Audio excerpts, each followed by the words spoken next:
बिस्मिल्लाहिर्रहमानिर्रहीम। अस्सलाम वालेकुम। उम्मीद है आप सब खैरियत से होंगे। नई वीडियो में आपको खुश आमदीद कहते हैं। हज़रत आदम अलैहिस्सलाम और हव्वा अलैहिस्सलाम को अल्लाह रब्बुल इज़्ज़त ने जन्नत में दाखिल फरमा दिया और उनसे फ़रमाया कि तुम यहाँ ऐश से रहो, जो दिल चाहे खाओ पियो, लेकिन उस दरख्त के करीब भी मत जाना। लेकिन शैतान मरदूद ने आप अलैहिस्सलाम को और हव्वा अलैहिस्सलाम को बहका दिया और उन्होंने जन्नत का वो फल खा लिया, जिसकी वजह से अल्लाह ताला उनसे नाराज़ हो गया और उन्हें ज़मीन पर उतरने का हुक्म दिया। और फिर हज़रत आदम अलैहिस्सलाम ने अल्लाह रब्बुल इज़्ज़त से कुछ कलिमात सीखे और इन कलिमात के ज़रिए से आपने अल्लाह ताला से माफ़ी तलब की। अल्लाह रब्बुल इज़्ज़त ने आप अलैहिस्सलाम को माफ़ कर दिया। अल्लाह ताला ने हज़रत आदम अलैहिस्सलाम और हव्वा अलैहिस्सलाम को कसीर औलाद अता फ़रमाई। सूरह निसा में इस वाक़ये को बयान करते हुए अल्लाह रब्बुल इज़्ज़त फ़रमाता है, लोगो अपने परवरदिगार से डरो जिसने तुमको एक जान से पैदा किया और इसी से उसका जोड़ा बनाया, फिर इन दोनों से कसरत से मर्द व औरत पैदा कर के रुए ज़मीन पर फैला दिए। और अल्लाह से डरो जिसके नाम को तुम अपनी हाजत बरारी का ज़रिया बनाते हो और कता रहमी से बचो, कुछ शक नहीं कि अल्लाह तुम्हें देख रहा है। नीज़ अल्लाह रब्बुल इज़्ज़त फरमाता है, और जब तुम्हारे परवरदिगार ने बनी आदम यानी इनकी पीठों से इनकी औलाद निकाली तो उनसे ख़ुद इनके मुकाबले में इकरार लिया, यानी इनसे पूछा क्या मैं तुम्हारा परवरदिगार नहीं हूँ। वो कहने लगे क्यों नहीं, हम गवाह हैं कि तू हमारा परवरदिगार है। तिबरी में है कि हज़रत आदम अलैहिस्सलाम के यहाँ हर बार एक लड़का और एक लड़की पैदा होते थे और उन्हें यह हुक्म था कि हर लड़के की शादी दूसरे लड़के के साथ पैदा होने वाली लड़की से करें और दूसरे की शादी पहले के साथ पैदा होने वाली लड़की से करें, यानी उस लड़की से शादी करना जायज़ ना था जो लड़के के साथ पैदा हुई हो। हाबील और कबील का वाक़या अल्लाह रब्बुल इज़्ज़त ने कुरान पाक में इरशाद फरमाया, और ए मोहम्मद सल्लल्लाहु अलैहि वसल्लम इनको आदम के बेटों हाबील और कबील के हालात ठीक ठीक पढ़कर सुना दो कि जब इन दोनों ने अल्लाह की जनाब में कुछ न्याज़ें चढ़ाईं तो एक की न्याज़ तो कबूल हो गई और दूसरे की कबूल ना हुई।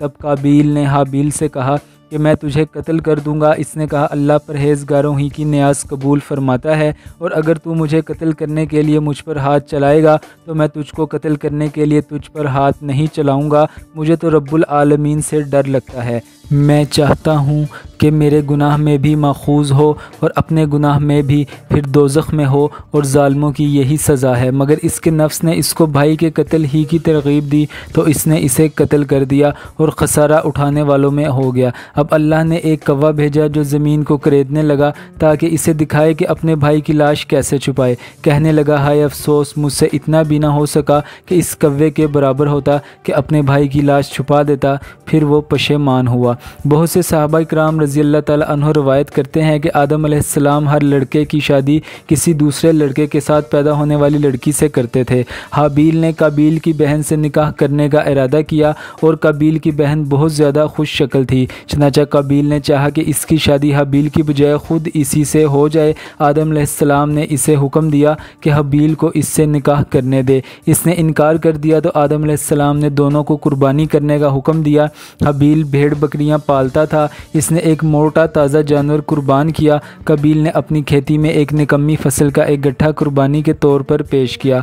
आसमान से आग उतरी और इसने हाबील की कुर्बानी को खा लिया, लेकिन कबील की कुर्बानी को छोड़ दिया। इसे गुस्सा आ गया। इसने कहा मैं ज़रूर तुझे कत्ल कर दूंगा ताकि तू मेरी बहन से शादी ना कर सके। हाबील ने कहा अल्लाह ताला परहेज़गारों से कुर्बानी कबूल फरमाता है। और रिवायत में आता है कि जब दोनों भाई हाबील और कबील कुर्बानी दे रहे थे तो आदम अलैहिस्सलाम भी वहीं मौजूद थे। उन्होंने देखा कि हाबील की कुर्बानी कबूल हो गई है और कबील की नहीं हुई। तब कबील ने आदम अलैहिस्सलाम से कहा इसकी कुर्बानी इसलिए कबूल हुई है कि आपने इसके हक़ में दुआ की थी और आपने मेरे हक़ में दुआ नहीं की। इसके बाद इसने तन्हाई में हाबील को धमकी दी। एक रात हाबील को जानवर चराते हुए वापस आने में देर हो गई। आदम अलैहिस्सलाम ने इसके भाई कबील को भेजा कि मालूम करे उसे क्यों देर हुई है। वो गया तो इसे हाबील मिल गया। इसने कहा तेरी कुर्बानी कबूल हो गई है, मेरी नहीं हुई। इसने कहा अल्लाह ताला अहले तकवा से कुर्बानी कबूल फरमाता है। इस पर कबील को गुस्सा आ गया। इसके पास लोहे की कोई चीज़ थी, इसने वो मार कर हाबील को कत्ल कर दिया। और जब काबील ने हाबील को धमकी दी थी तो हाबील ने इससे कहा था, अगर तू कत्ल करने के लिए मुझ पर हाथ चलाएगा तो मैं तुझको कत्ल करने के लिए तुझ पर हाथ नहीं चलाऊंगा। मुझे तो अल्लाह रब्बुल आलमीन से डर लगता है। इससे इसके अच्छे अखलाक, खुदा खौफी और खुशियत इलाही का इजहार होता है और इससे इसका तकवा भी ज़ाहिर होता है कि भाई ने जो ज़्यादती करने का इरादा किया था इसने बदले में वैसी बुराई करने से परहेज़ किया।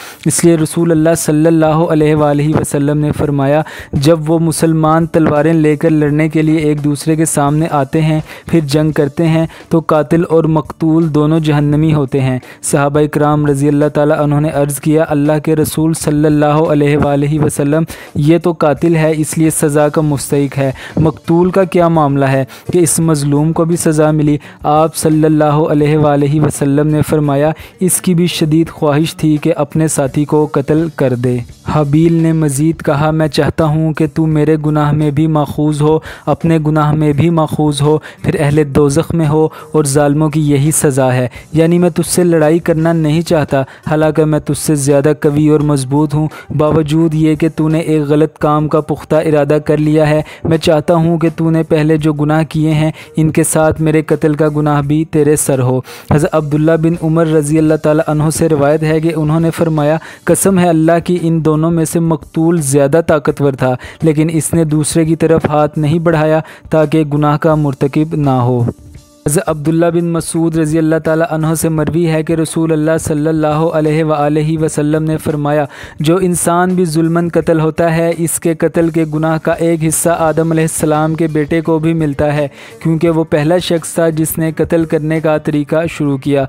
जिस दिन काबील ने अपने भाई को कत्ल किया इसी दिन इसे सज़ा मिल गई, चुनांचे इसकी पिंडली इसकी रान से चिपक गई। इसको ये सज़ा भी दी गई कि सूरज जिस तरफ होता काबील का चेहरा उसी तरफ रहता। इस तरह इसे दूसरों के लिए इबरत का निशान बना दिया गया और इसे जल्दी सज़ा मिल गई क्योंकि इसने गुनाह का इर्तिकाब किया था, सरकशी की थी और अपने सगे भाई से हसद किया था। एक और हदीस में आया है कि रसूल अल्लाह सल्लल्लाहु अलैहि वसल्लम ने फरमाया, जुल्म और कता रहमी से बढ़कर कोई गुनाह इस लायक नहीं कि अल्लाह रब्बुल इज़्ज़त इसकी सज़ा दुनिया में भी दे और आखिरत का अज़ाब भी इसके मुर्तकिब के लिए महफूज रखे। अहले किताब के पास जो किताब है और जिसे वो तौरात करार देते हैं, इसमें लिखा है कि अल्लाह अज़्ज़ा व जल ने काबील को इसकी सज़ा मुखर करके इसे मोहलत दी और वह अदन के मशरिक़ में नूद के इलाके में जा बसा। वो इसे कुनैन कहते थे। इसका बेटा खनूख हुआ और खनूख से इंदर, इंदर से महावील, महावील से मतोशील और मतोशील से लामक पैदा हुआ। इसने दो औरतों से शादी की, एक का नाम अद्दा दूसरी का नाम सिल्ला था। इद्दा के यहाँ एक बेटा इबल पैदा हुआ। सबसे पहले इसने खैमों में रिहाइश इख्तियार की और माल जमा किया। इसके यहाँ नोबल भी पैदा हुआ। इसने सबसे पहले बीन और बांसुरी बजाई। वीडियो के मुतल्लिक अपनी राय का इजहार कमेंट सेक्शन में ज़रूर करें। अब मैं आपसे मिलूँगा अगली एक इंटरेस्टिंग वीडियो के साथ। तब तक के लिए मुझे इजाज़त दीजिए। अल्लाह हाफिज़।